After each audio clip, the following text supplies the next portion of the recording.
KCR hospital से कब होंगे डिस्चार्ज, डॉक्टर्स ने दिया बड़ा बयान। यशोदा हॉस्पिटल के डॉक्टर्स ने बीआरएस के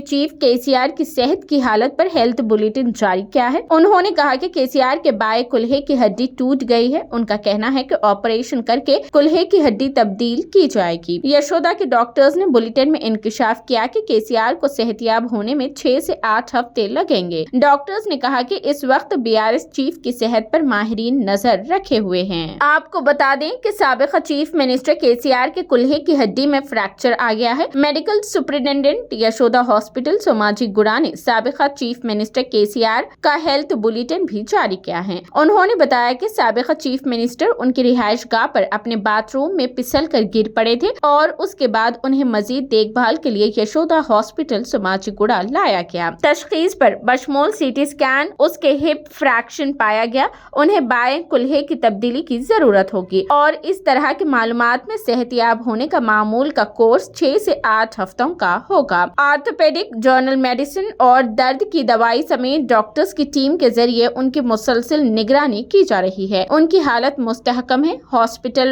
वक्तन फवक्तन उनकी सेहत की सूरत हाल को अपडेट करता रहेगा।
నిన్న కేసీఆర్ గారు బాత్రూంలో జారిపడి వారికి నొప్పి రావడం జరిగింది. సో బాగా నొప్పి వచ్చేటువంటి క్రమంలో కేసీఆర్ గారిని ఆసుపత్రికి తీసుకొచ్చాం.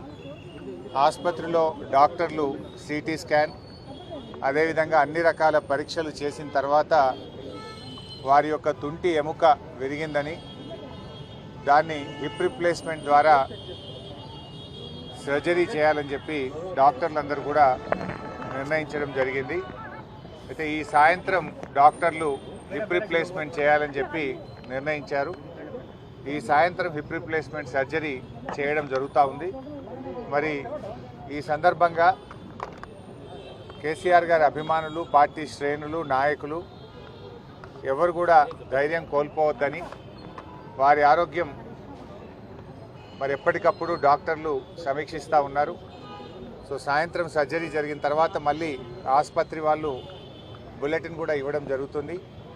అయితే ఇన్ఫెక్షన్ వచ్చేటువంటి అవకాశం ఉంది కనుక డాక్టర్లు ఇక్కడికి ఎవరిని అనుమతించకూడదని చెప్పి డాక్టర్లందరూ కూడా చెప్తా ఉన్నారు.